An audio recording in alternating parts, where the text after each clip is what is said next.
I'm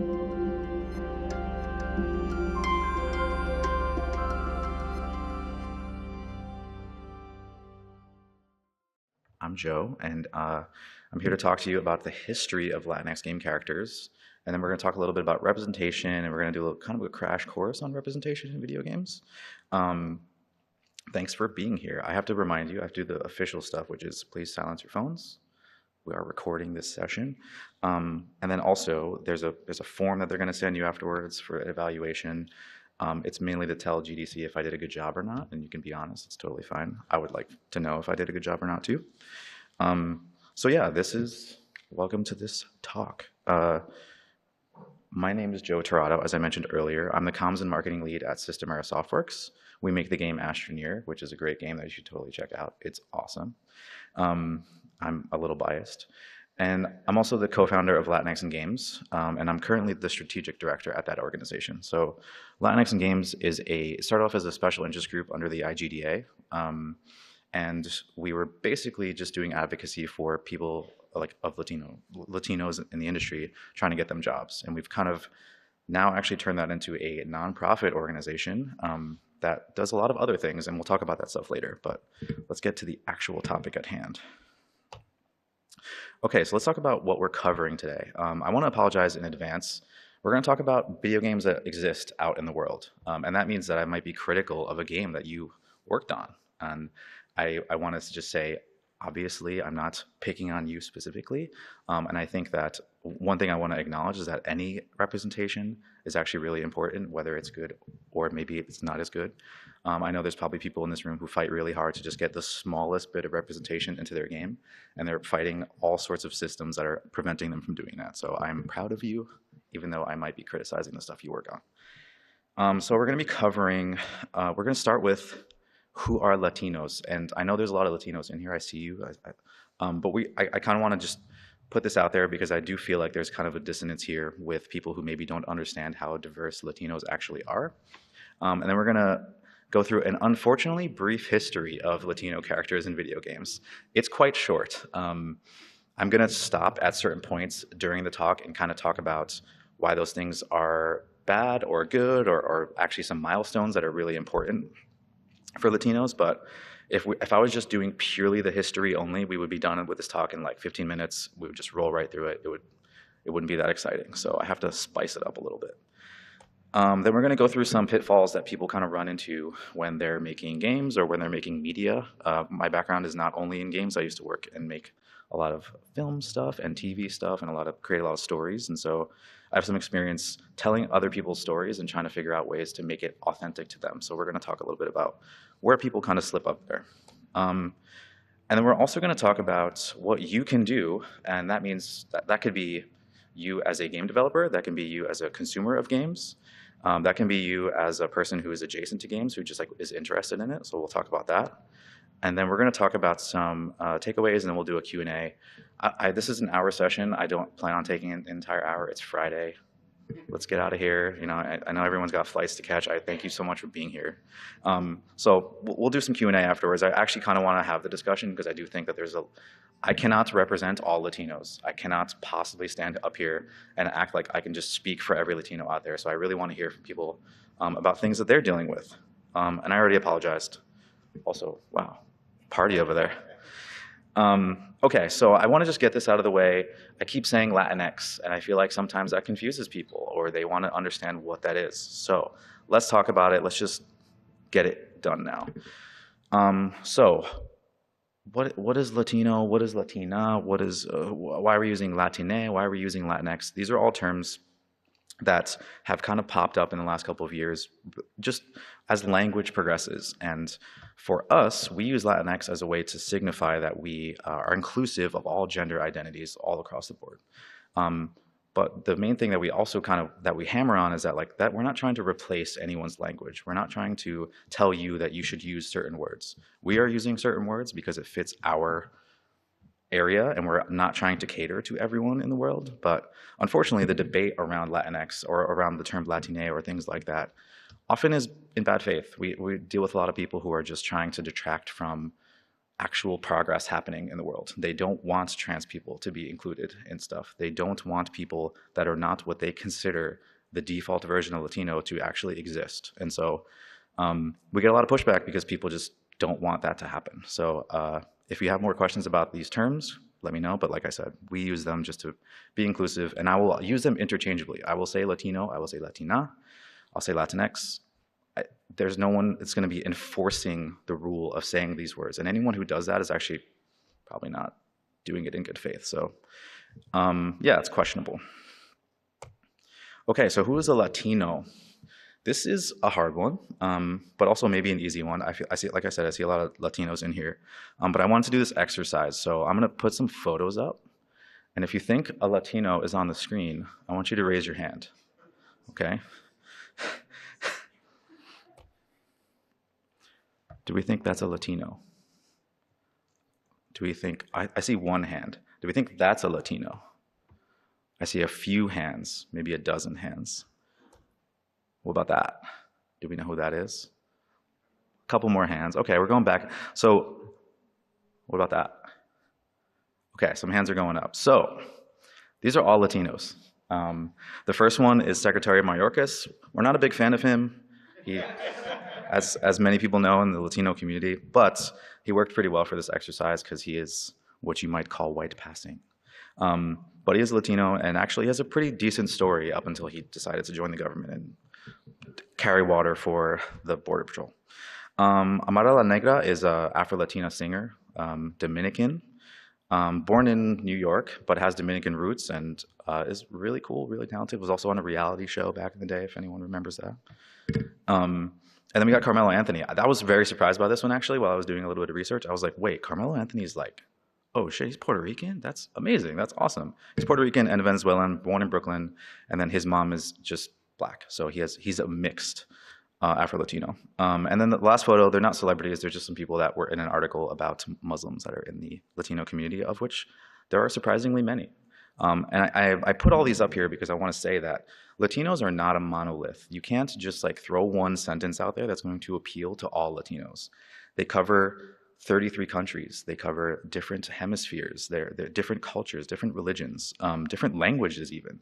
And so if you're doing representation, you got to come correct. You got to really think about who you're trying to talk to and who the thing that you're making is for.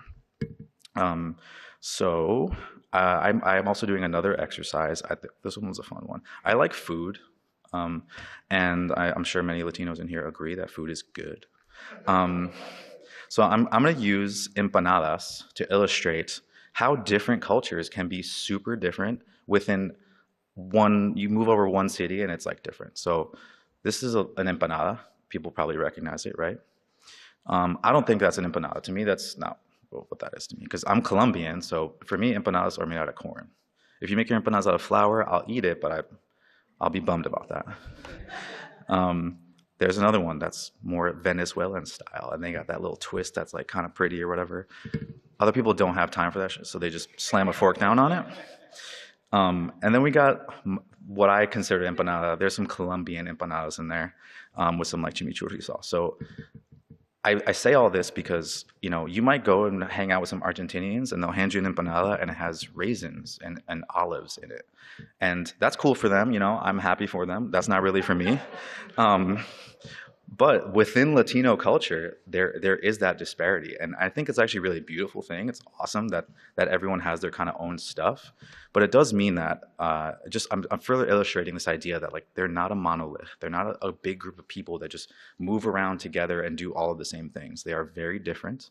They represent a lot of different places and a lot of different ideas. And so you should be looking at them and trying to figure out what ways you can be authentic, but also not try to appeal to everyone. It's just not going to happen. And in fact, trying to do that's actually harmful in a lot of cases. And yeah, I wrote down here that like also my Puerto Rican friends, y'all put like ham and cheese in your empanadas. I don't know what's going on there, but so yeah, anyway, just don't lump us together. It's really problematic, and we'll talk about that later. Okay, so where do they come from? We talked about this a little bit. 33 countries, a lot of territories, in 2 hemispheres. They're on a map. Because, you know, white supremacy. On a map, like South America and Central America look comparable to other places on the map, but they're actually like twice the size of Europe if you actually put them next to each other. The actual land mass is much larger. And so it illustrates this idea of like how ridiculous is it where you just like look at this landmass and say everyone here is the same and they represent the same things. Because you would not go to Europe and go, hey, you're from Germany and you must know everything about Poland because you like share a border. Like those things are completely disparate and they're maybe in some cases a couple hundred miles away from each other. So it's a thing to think about when you're talking about Latinos and when you're creating Latino representation, because you might go from city to city and it might be different. You might run into indigenous people in certain places that are completely different than like, the city people. So you should be thinking about that while you're creating stuff. And also what's interesting here that people forget about is that like there's countries here that are not considered Latino. Like Jamaica's right in the middle of there. A place like Haiti is not considered traditionally like Latino, but like it's right there and it's right next to all of these other countries that you would assume are, and all these other properties. Okay, cool. So now we're gonna do some actual history stuff. I'm sorry it took so long. I needed to like get you all ready and prime you for the actual game stuff. So we're gonna break this down in order of phases to make it a little bit digestible because like I said, if I just sat here and ran through a list on an Excel sheet, it would be over very soon. It wouldn't be that exciting.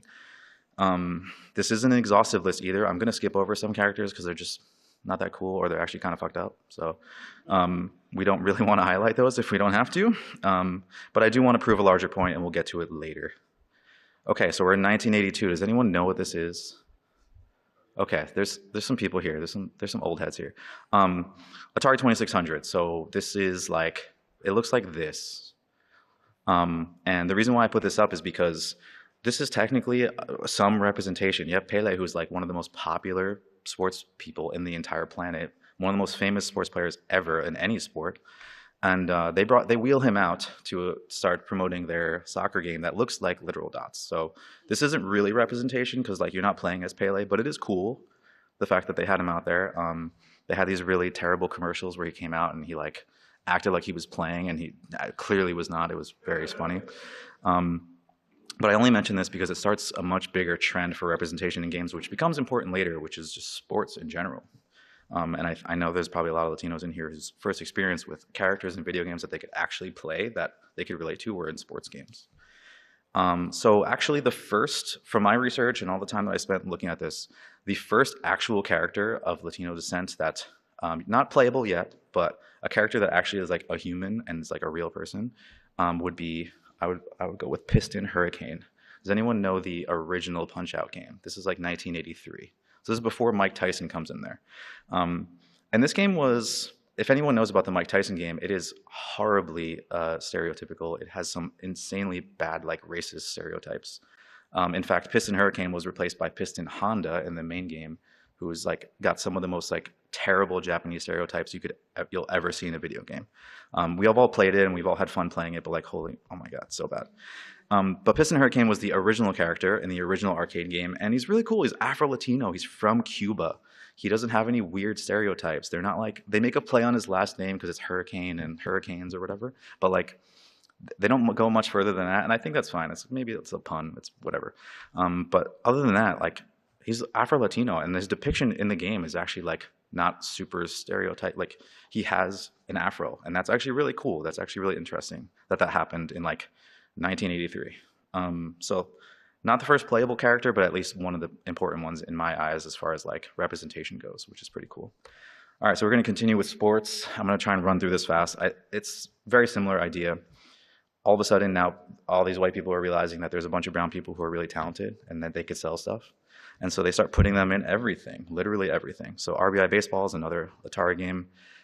They got to deal with the MLB Players Association to actually put players in the games, but not the teams. And so you started seeing people like this. So Jose Canseco, Fernando Valenzuela, and then Andres, who's like a legend. And it continues this trend where like, for lots of marginalized groups, you're seeing yourself in the game, which is actually kind of cool. The characters in the game don't actually represent the people on the screen right there. They're just default, but they have darker skin, but like whatever, it's fine. It's Atari. But to the larger market, unfortunately, your value is still tied to like what you can offer sports teams. That's it. And these people, even when they were outside of the game, they were still stereotyped. They still dealt with a lot of actually like harmful things, even though they were like amazing at their sports. So yeah, we got some baseball, and then we're gonna move on to probably one of the bigger representation points in just this timeline in general. And I just want to like point out here that we're like skipping through a lot of time. We're like about to get to 2003, so like we've just jumped through like 15 years basically and had like 3 characters. And there's a couple in there from like fighting games that we skipped, but we'll get back to them later. So same thing goes for FIFA. This is the first time a Latino was ever depicted on the cover of the FIFA game. Um, Roberto Carlos, who's like a legend, super cool. But they did this thing, and they've been doing it for years, where they like put a bunch of people on there, and they try to appeal to everyone. But yeah, FIFA was launched in 1993, and they didn't really have players until like around I think 1998, and even then they just didn't put any Latinos in there, which is crazy because it's a Latino sport in my eyes. And it was a pure soccer sim, and then all these years later, it's like literally one of the biggest games on the planet, and they realized how they could do that by catering to Latinos. So if you start looking at these covers, you see Ronaldinho like 5 times. Sorry, this not the best resolution on this image, but whatever. Just and then you see Messi 5 times, and he's going to be on there again afterwards, and I'm sure he'll be in this year's edition because he's a legend. So they're taking Latinos, and they're trying to do what they can to just like sell all the things they can, but they're not actually necessarily doing them justice. And honestly, we can go all day about like FIFA and how they exploit people. Let's not do that. Let's just we know what's going on there. So why is there this dissonance at this point between sports players, but then also characters in games? Because they're on the cover, like that's actually really cool. But in any other game, you do not see Latinos. You do not see them represented in any way that's meaningful. And it's really weird because now we have to kind of do a little bit of math. I know this is boring, but like it's important. 660 million people in Latin America exist, and then 68% of those people play video games. So that's a lot of people. That's a lot of potential customers for your video games. And I don't want to encourage you to appropriate culture in order to just like appeal to these people, but it does mean that like if you're doing business or you're doing marketing, why are you not thinking about this group of people? It's pretty insane. And then in the US, nearly 20% of the country actually identifies as Latino. It's probably higher because we have terrible census stuff, and they don't even list Latino on there. You have to just yell at them. But they're the second largest cultural group, and it's growing, and it will continue to grow, and I have a feeling it's just going to keep ballooning up. So yeah, like I said, we're not advocating for appropriation, but any business, like, come on, that's a lot of people, and if you're probably not talking to them, and you probably should. But speaking of appropriation, we have to talk about fighting games. I put this image up there because in a previous version of this talk, I talk about how like I use Blanca a lot because like he's the only character in Street Fighter that's from South America, but like he's a literal beast. He's not representation. And this image is hilarious, so sorry. I just wanted to use it. So yeah, fighting games. Unfortunately, we're on a really good track when it came to representation. We're like, oh, people are realizing that like Latinos are actually really talented and they have things to offer the world, and they're starting to like be in sports games. But like I said, that other track is just going completely off the rails, and we start dealing with oh, this slide is broken. Sick. There we go. Perfect. We start dealing with very harmful stereotypes. So now that people are actually putting characters that have faces and bodies in the game, we're not surprised at what they're doing. They're hypersexualizing people. They're boiling them down to their like basest form in order to fit into these games. So one thing I want to say though is that like some of these characters are really cool. Like I love King. I think he's awesome. I played as King in Tekken a lot, and so you shouldn't be ashamed that like the representation isn't the best because we just take what we can get at any point. That's just how we live.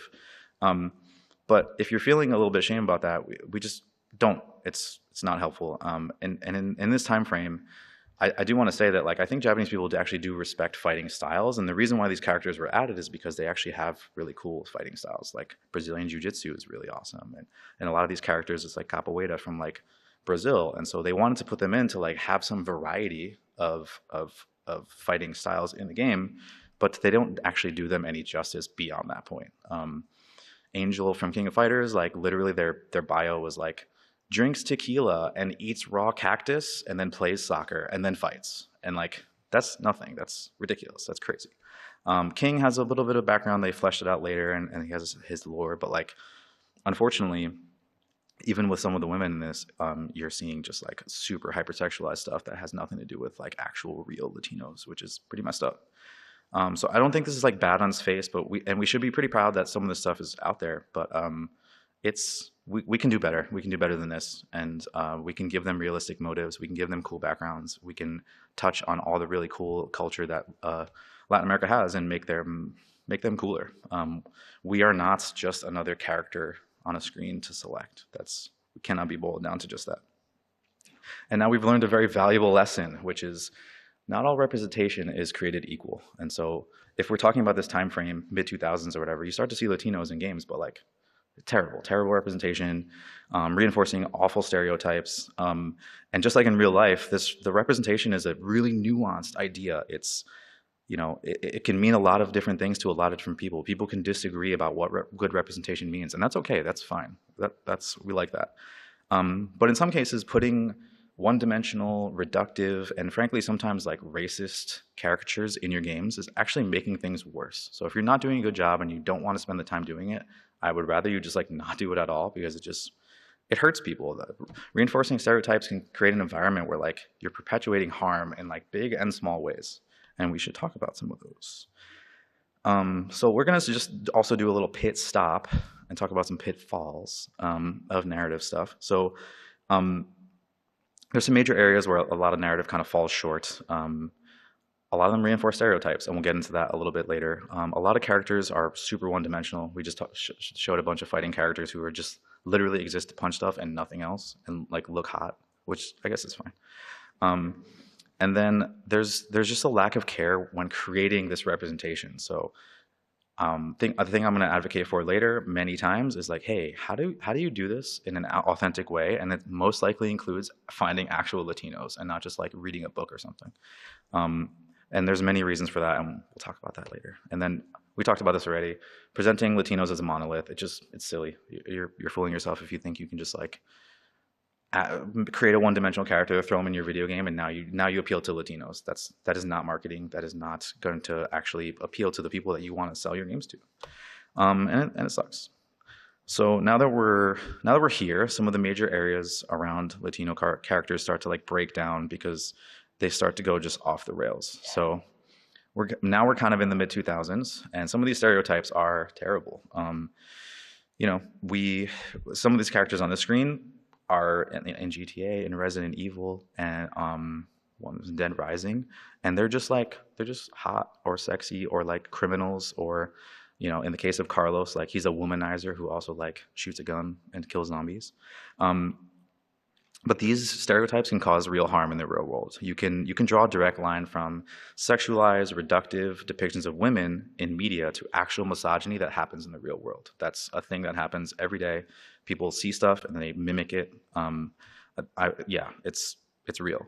And you can make a direct correlation between the ways Latinos are stereotyped in media to the like higher incarceration rates that they face. If you're talking about Latinos and saying they're all criminals and drug addicts and rapists, as we've heard from the Cheeto, that's going to perpetualize really bad outcomes for people, and it's not their fault.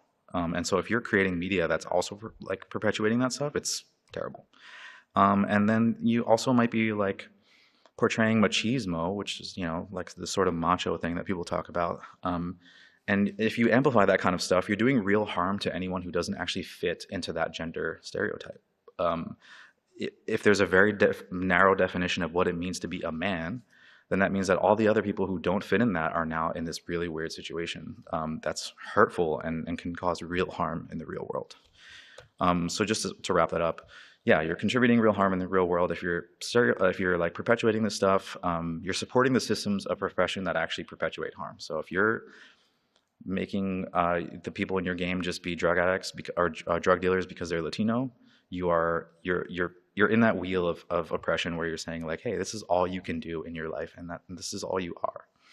And then there's this really other kind of crazy thing that happens, and it's happened to me. I'm sure it's happened to many of you, where maybe you feel like you need to just accept some of these stereotypes because you don't want to fight against that machine. None of us are going to take on white supremacy by ourselves. And so when someone says like, hey, this is what you are and this is what I think you are, you might just go like, yeah, all right, fine, and accept that. And then maybe that becomes part of your personality. You start telling yourself that like you are that thing. And that's really sad. That's a really terrible thing. I know I've done that with like, or I've seen people do this with like their name. You deal with this thing where you're like, oh, I'm gonna like dumb down my name because I don't want people to like look at me, or I don't, if I go on a Zoom call, they're gonna like judge me and treat me differently because like my name is actually hard to pronounce or something like that. But in the worst cases, accepting these stereotypes or perpetuating them is yeah, it puts you in a situation where like, are you gonna fight everyone who like stereotypes you and like get into a big argument about it? Probably not. And then that means you're just like feeling like and getting down on yourself about not being able to do anything about that. And it's a pretty helpless place to be in. Okay, so it's not all bad. I know we just talked about a bunch of sad stuff, but there's some cool stuff that's happening in 1998. We're talking about Grim Fandango. This is a great game. Aside from representation, it's just a cool game in general. You should definitely play it. I think they remade it recently, so you should definitely do that. So this game is really cool because obviously it's made by Double Fine / LucasArts, not really Double Fine yet, but Tim Sweeney's there doing his thing. And the main character is this cool dude named Manny Calavera, and he's actually voiced by Tony Plana, who is like a real voice actor, who's an actual Latino. And so you play as this person, and you can make the argument this is actually one of the first playable Latinos. Granted, he's a skeleton, but he was a Latino when he was alive, which is cool. But yeah, I think you could make that argument that like this is actually a really nice place to be in, where a studio is making a really cool game, and they want to delve into this lore that's maybe not just their own, and so they bring Latinos on to voice the characters. And I read that like Tony and Maria, who does like the Meche voice, they were like rewriting stuff and pushing back in the writers' room and saying, hey, like this doesn't really land, like this is going to sound terrible with my accent. It's like, don't do this. And I think that's really cool. I think that's like that could be a nice sweet spot where you could live, where you don't feel like you are feeling like you have to appeal to everyone, but you do have some people around you who can help you make an awesome game, and you don't have to just cater all the time. For representation in the 90s, this is pretty much as good as it gets, which is cool, but also probably sad. So more pitfalls. Lack of understanding. If you don't have Latinos on your team, you run the risk of perpetuating those stereotypes that you want to avoid. People maybe know about this image on the left here, kind of a goofy situation that happened where like everyone was like, hey, is this a Latino? And it's like, no, he's not actually. He's an Afro-Italian person, which is cool. I think he's a great actor, but if you're making a game about the Latino struggle in South America, about Libertad or something like that, having a dude who like is not even Latino be the main character is kind of a tough choice for me. I know you can make the creative choice, and they did, but like there was definitely some disagreement there. So without Latinos around you, stuff like this happens, and you're just like, oh, it'll be fine, right? He was in that show. He was a Latino in that show. I think that works, right?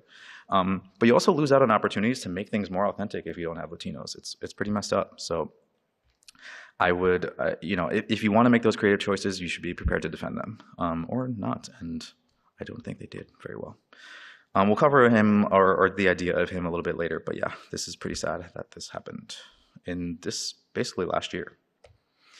We're gonna skip through a couple characters here because there's not crazy exciting, but they are cool to just mention, and they kind of play into this idea that of some interesting stuff. So Ding Chavez from Rainbow Six, I like him as a character because he just happens to have he has a Latino name. He has a Latino voice actor, which is kind of cool. But other than that, he's just like a member of the Rainbow Six team. And that's awesome. I actually think that's a really cool representation. He's just there. He's a really cool member. He's a main character in the story. He's not a playable. He can be playable in some cases, but I do think that he's just like there, and he's a supporting character. That's really awesome. I also just put Carlos's Resident Evil glow up here because it's really nice. He's just handsome. And the hair is so good. And then in the middle there, we got GTA. So we run into the GTA problem that happens around this time where like, oh my goodness, they're just, I get why they're doing what they're doing, but man, I mean, you can't get any more simple than being like, you're a Puerto Rican and you wear a red flag, therefore I must kill you, basically. And they have many characters like that of all ethnicities, of all backgrounds, where it's just like, hey, you're just a target for me to like, move through and complete my game. Yeah, so there's some other cool characters on here. That's what's his name from Killzone, which is kind of cool. And then yeah, there's another GTA character. So I just talking about how like there are some cool things happening, but generally it's pretty whack at this point. So we're gonna move to the modern era, or what I'm calling the modern era of video game characters, and these are the kind of ones that we ran through, and then maybe some ones that we're gonna talk about. But we're gonna loop back a little bit. We've reached this period that lasted like basically 30 years, and this is kind of all we have to show for it, unfortunately. Some of these are cool, some of these aren't, and we'll talk about some of the cooler ones afterwards. I skipped David Vega. I'm sorry. He's a really great character in Mass Effect, but just I had time, sorry. But Pitfalls. Latinos are not a monolith. We talked about the empanada problem earlier, right? There's so many different kinds. They cater to so many different people. There's no way to actually be representative of all Latinos all the time. It's just not real. And don't burden the people on your teams and ask them to try and represent all those things. That's crazy. If you have an ERG and you're just throwing people in a room and saying like, "Hey, can you help us do this thing?" Like, don't do that. It's not great. It's just me as a person. I'm already trying to do my job, and I'm trying to deal with my own imposter syndrome and my own problems in my own life. And then you come to me and say like, "Hey, can you help us like do this thing that's not actually your job? Please don't do this. It's terrible." But there's a cheat code that for character representation that a lot of people have been using. I like it, and it's to not be very specific. So that's going to kind of carry us over to our next character, which is Dom from Gears of War. So Dom is a Latino coded character, but like in the Gears of War universe, they don't have like, you don't go to like South America, you're just like chilling on some planet that's like got a lot of bad shit going on, a lot of people trying to shoot you. But he's voiced by a Latino, and he has some of his characteristics are based in Latino like family, and he's looking for his wife, and he cares about his kid. So like that part's really cool, but they don't go much deeper than that. And I think that's actually okay. I think this, why I call it the cheat code is that like, there are probably a lot of people in here whose Latino or Latinidad is not their entire personality. It is one part of their personality that's kind of cool that informs other things, but like it's not everything you are. And I think that's actually pretty realistic. Like I'm not only a Latino. I do many other things. I like punk music. I make art. Like I do lots of other stuff that has nothing to do with me being Latino. But they are rooted in that thing. And so I think Dom is actually a really cool character because he's part of the team. He's a main character. He's got his little like accent, which is cool. But like, that's it. They don't go any deeper than that, and it actually works in my opinion. So yeah, don't. And on the flip side, like, I think it's more of an advice thing. Is like, don't let people just pigeonhole you as like, what your culture is. You're an onion that we want to peel and find all the things about you that are really cool. So yeah, your cheat code is like, don't be specific.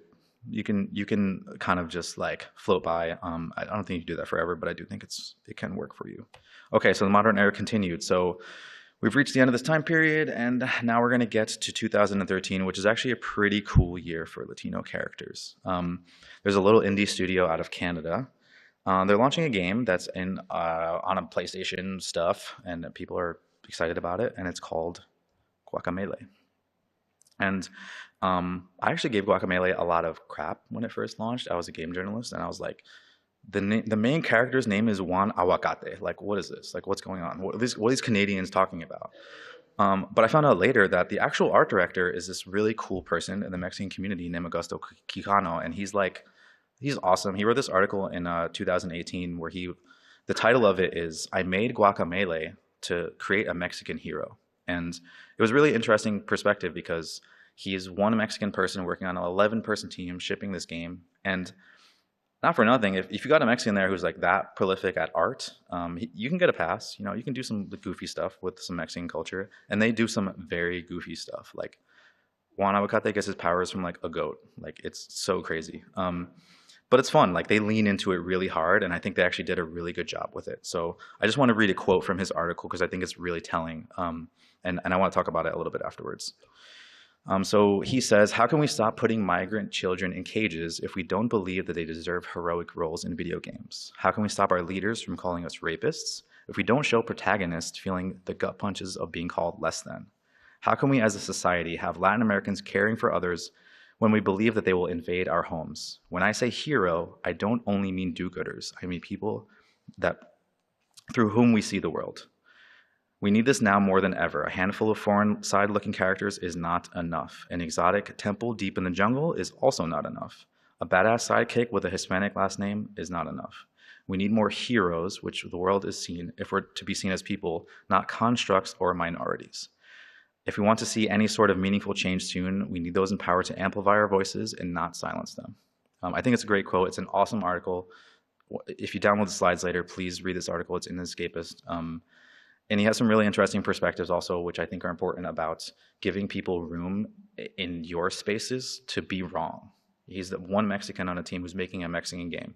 And if you are the type of person who's like, I'm going to cancel you because you said a thing that like doesn't match the real world or whatever, then you're going to have a really hard time being a creative person on a creative team. And so it doesn't mean that you need to like give a pass to everyone who's doing things in bad faith, but it does mean that like in any creative area, you should be giving people room to like mess up and be wrong and give them space to actually own up to that thing. And he calls that out in a really interesting way because he was probably dealing with a lot of that. So the modern era continued. We've been missing a very important thing throughout all of this entire talk so far, and that's women. Literally, there is not a single playable character that is a Latina up until basically the last 10 years. Which is really sad. That's terrible. There's a small problem with this, where as you can kind of see, they're kind of fitting into a very similar theme. And I don't want to knock any of these characters. Like I said earlier, I think like just having people in these spaces is actually really radical and awesome, and like it is groundbreaking.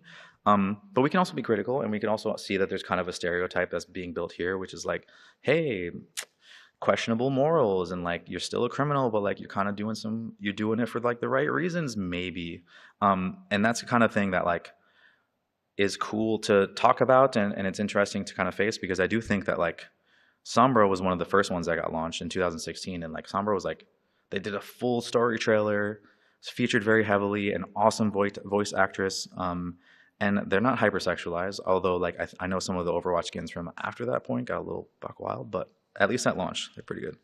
But unfortunately, yeah, a few years later, it seemed like, oh, I guess Latinos are just criminals also as well. And there's a really awesome article that I love from Natalie Flores, who's a writer in the industry, now also a PR person, so I'm very proud of her. And I think it tells this, talks about this better than I can, because I'm not a woman. In the AAA FPS genre, I have to pick between 4 women who sadly, and we're missing one from Valorant, sorry, who seem to make up the only kind of Latina that can currently exist in this space. I have to make compromises, only able to play as myself with uncomfortable caveats that never let me forget how non-Latinx people see me. Latinx characters in the media are reduced to morally depraved thieves, sex objects, and dishonest criminals. For all the crimes they're made to do, the crime of not letting us exist as more than an unimaginative and outdated stereotype, that feels like the gravest one of all. It's a great article in Rock, Paper, Shotgun. You should totally read it.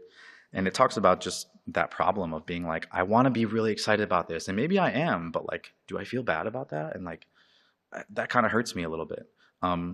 So yeah,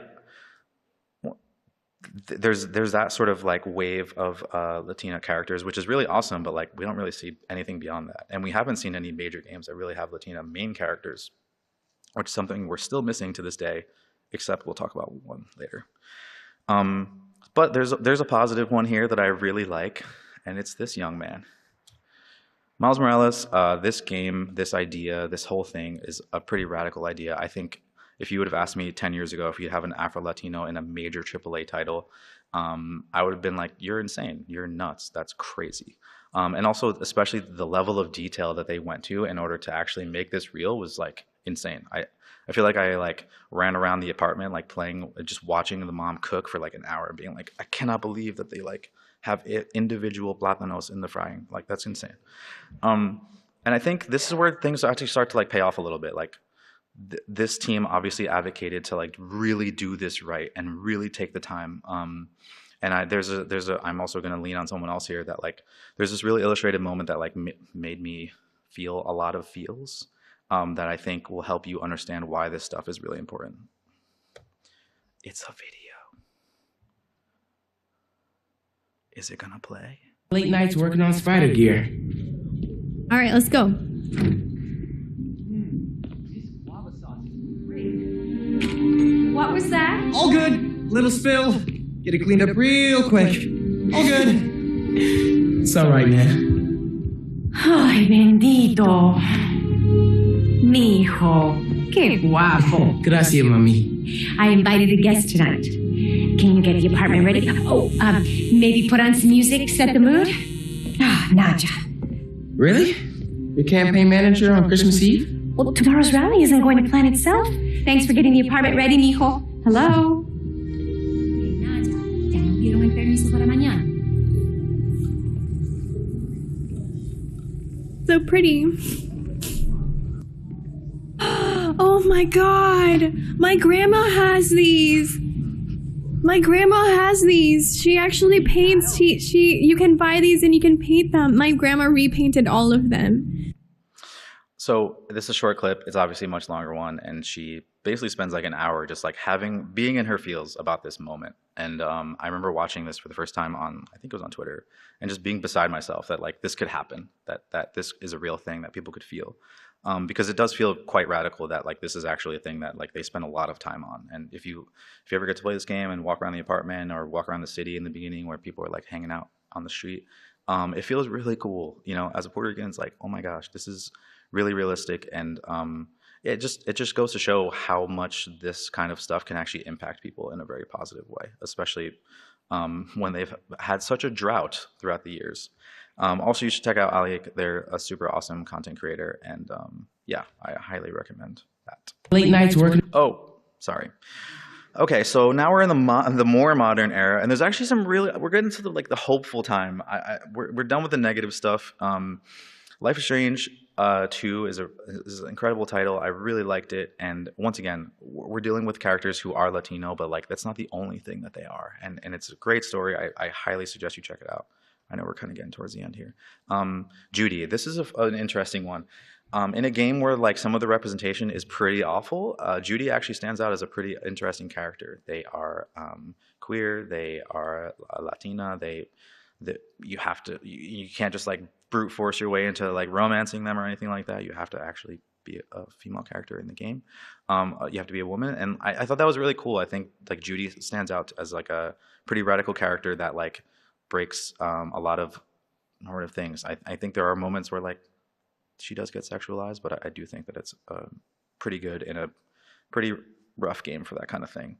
And I put up this character, this image of my character in Animal Crossing. This happened to me where I was like, hey, I can actually have a fade in a video game and it like looks like me. I think that's really cool. And I think that's what you get when you have Latinos on your team who are making art, who are doing things, who are making decisions.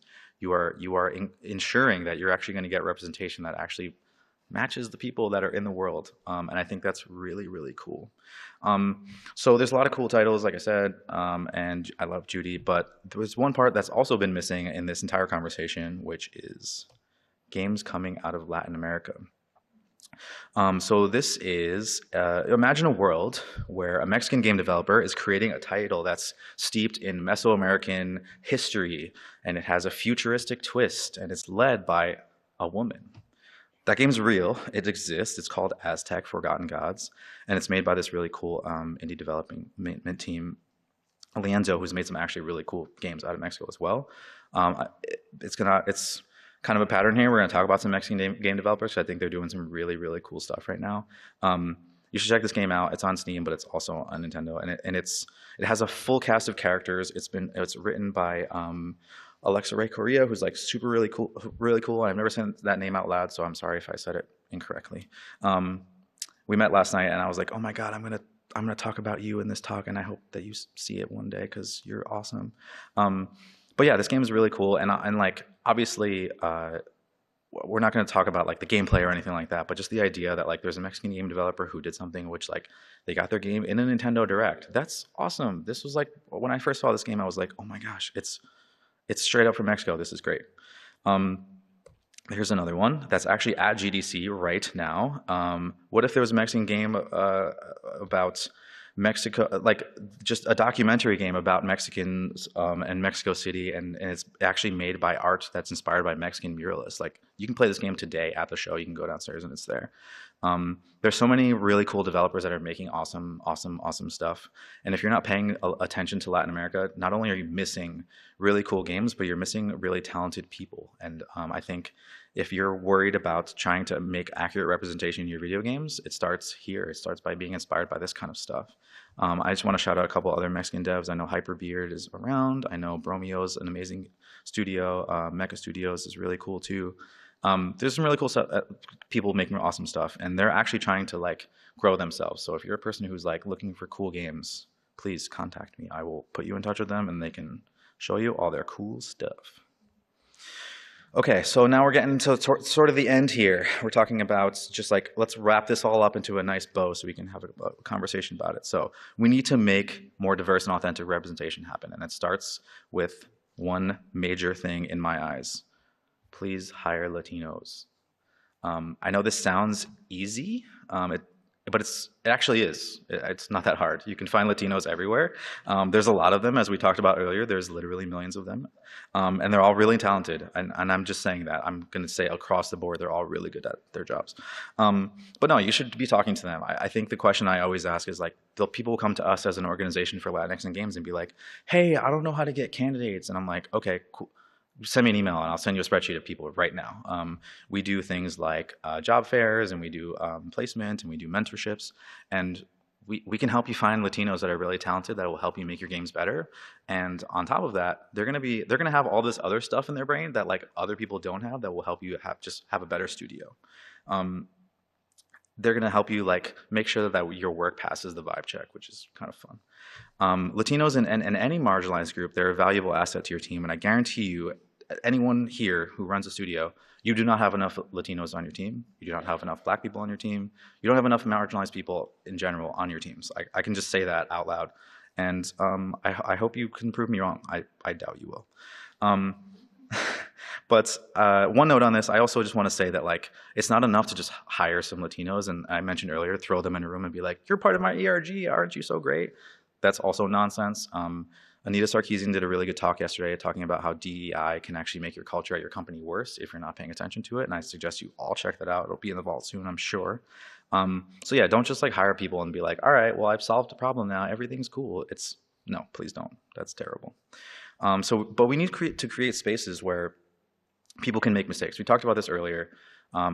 If you're a Latino in this room and you work at a studio, you're probably dealing with people saying some like wild stuff sometimes. And I know it's probably easy to like sit around and be like, "You're canceled." That's not helpful for anyone involved.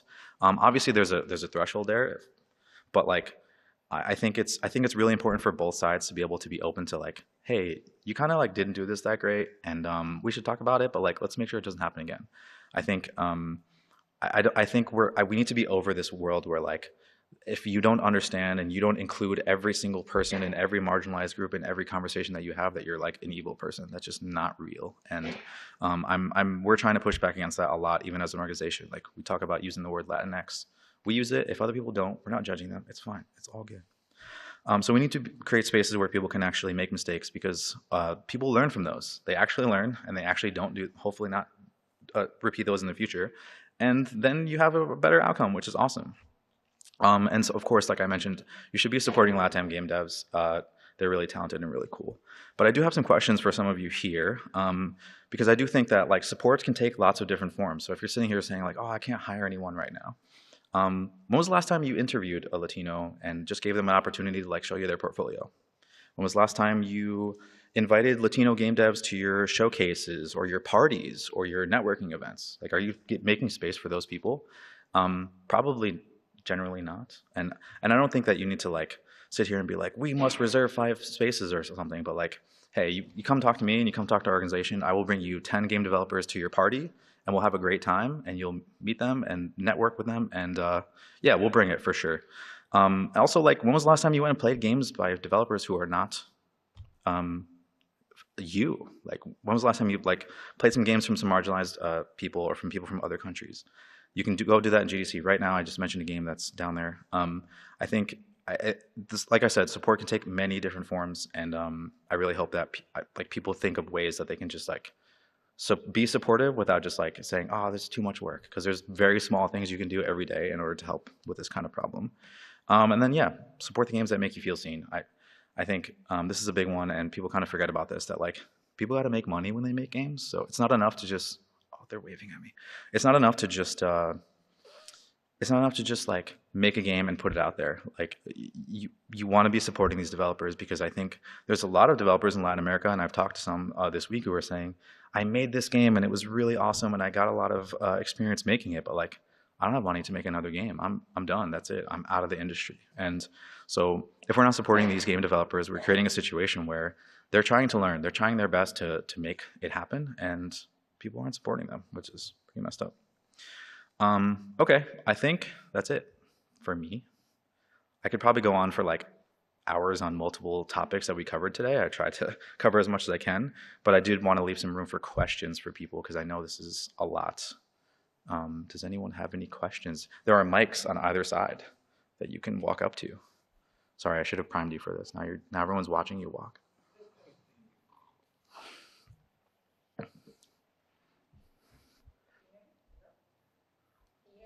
Yes, I can, yeah. The difference with Latinx and Latine, because for language reasons, I like Latine more, but I don't know if I would ever offend anybody by using one or the other. So what are your thoughts on those two specifically? So Latine is kind of a newer term that like we've been using specifically for that reason, because Latinx is like kind of hard to just like say in general. Mm-hmm. And so it's an optional term that we've just said like, hey, Latine is like pretty cool, and it feels like a bit more authentic to the actual language itself. So it's kind of a newer thing that we're like testing out a bit. Gotcha. As an organization, we just did a town hall and a big survey that like covered a bunch of different topics like this, and we found that people actually really liked Latine better than Latinx. And so we're having discussions about like what things we might want to do in order to like adopt that more widely, because it does feel like it's a bit more appealing to just Latinos in general. Gotcha. Okay, cool. Thank you. Yeah, no problem. Thanks for asking. Any other questions? Okay, I think I covered it all. Oh, there's someone coming. Yeah. Thanks. Hello. Hi. My name's Lisa. I'm Indigenous from New Zealand, and I did a similar talk about Māori representation. So this was really cool.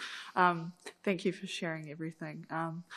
I feel like there's a trend about sort of showing like minority cultures in games where people only pay attention when it's in a AAA game. And I was wondering if you have any thoughts or any kind of advice around leveraging like indie games in smaller communities. Sorry, can you repeat the last part of the question? I want to get it right. No, all good. If you have any thoughts or kind of ways that we can like leverage smaller kind of communities in like indie games, yeah. Yeah, I think so. The question is talking about like how we can leverage smaller communities in order to like put representation out there. Is that correct? Yeah.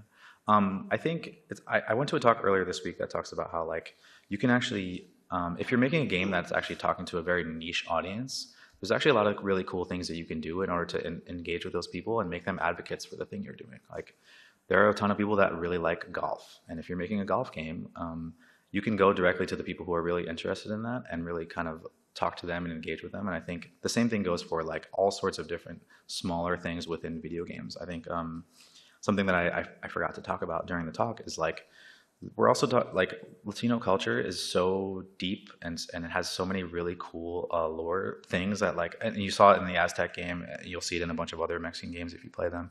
And it feels like not enough people are like, people want to try and make games for literally everyone, and it's just not possible. In the same way that trying to talk to all Latinos is just like not a possible thing. So I think I wouldn't be afraid of trying to like cater to smaller audiences, especially if you're an indie title, because I do think that a lot of indie titles in general, they try to cater to every single person, and then they don't end up actually succeeding at any of those things, which is kind of a hard position to be in. Thank you. Yeah, but thanks for sharing. Yeah, just a little insight on how you might approach having imposter syndrome, you or your colleagues. Being in the software industry for 20 years, I've only worked with a handful of Latinos in what I do in my area. So just really interested about that. Yeah, so I deal with this a lot. I actually didn't work in game dev, and then I got a job at this company that I'm at now, and I dealt with it every day of being like, do I belong here? And like, did they make a mistake choosing me? And the thing that I tell a lot of people, a lot of Latinos, is like, hey, the thing that you have is actually like pretty valuable. Like a lot of people look at their Latino culture or their name or their accent as something that's like not an asset, and I think you should totally look at it as something like that. Like I think you bring something to the table that a lot of other people could never bring. And if you start framing it in that way, it's actually quite interesting and actually like quite empowering, where you're like, hey, I'm like pretty special. I'm different than other people, but in a really interesting way. So I think I just encourage people to like look at those angles as like powerful and awesome things that you can actually like hang your hat on a little bit. So yeah. Oh, there we go. It was turned down. I got confused.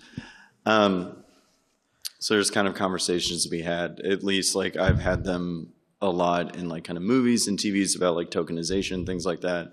And the advice you gave of like, when in doubt, don't be specific. I was a little bit confused by that. Could you kind of retouch on that? I think that a lot of people fall into this trap of like for me specifically, my culture is not like the only thing that I am. And I think that like what ends up happening is people are afraid to actually put Latinos or put other cultures into their games because they're like, I need to like hire 5 specialists to like make sure that every single thing is like perfectly aligned. And like in the example of Dom from Gears of War, they do him justice in the sense that like he feels like a Latino person, but like they don't have to lean into all of that extra stuff in order to justify him as a human. And I think that same goes for any of us, right? Like just because I don't have an accent doesn't mean that I'm not Latino. And no one's walking around looking at my Latino ID card being like, are you really a Latino? Like, and so I think it's totally fine to like understand that you want to do something like that. Like you want to offer a diverse cast of characters but you understand also that like the limitations of what you do. So maybe not for AAA games, but I think for like indie games, like we were just talking about that. It's super hard to like try and cater to every single person, but I do think that there is a bit of people just become they have this analysis paralysis of like if I don't make sure that every single thing is right, then they just don't do it at all, which actually hurts representation in general. So does that help answer your question? It does. Yes. Okay. Thanks. Cool. Hello. Hi. After I stood up, I realized I could just Google your organization, answer this question myself, but I didn't want to sit back down. At Latinxingaming, do you all do consulting? I know that, to solve some of these issues, as you're encouraging, hire the communities that you're, writing about or making games about. But do you all have resources at Latinxingaming to talk to folks who are making characters that are Latinx? Yes, so I didn't include that in my slide deck, which is a big oversight actually. So thanks for calling that out. We're a nonprofit, so we wouldn't charge a fee to like actually do it ourselves, but we could totally work with an organization, and we have worked with organizations and plug them together in order to like actually make that happen. So part of our work is actually just being a platform for connecting people when they need resources. And so for something like that, we've connected people with game developers from South America who are looking for jobs or for looking for some work, and maybe they just finished a game or something and they have some room in order to consult. And so our organization does job stuff, we do mentorship, we do connecting of people, we have that platform that we've used to bring people together. You should definitely reach out if you're looking for some sort of consulting. I won't be doing it, but we can definitely find you someone that will. Cool. I think that's it. Thank you so much. This has been really fun.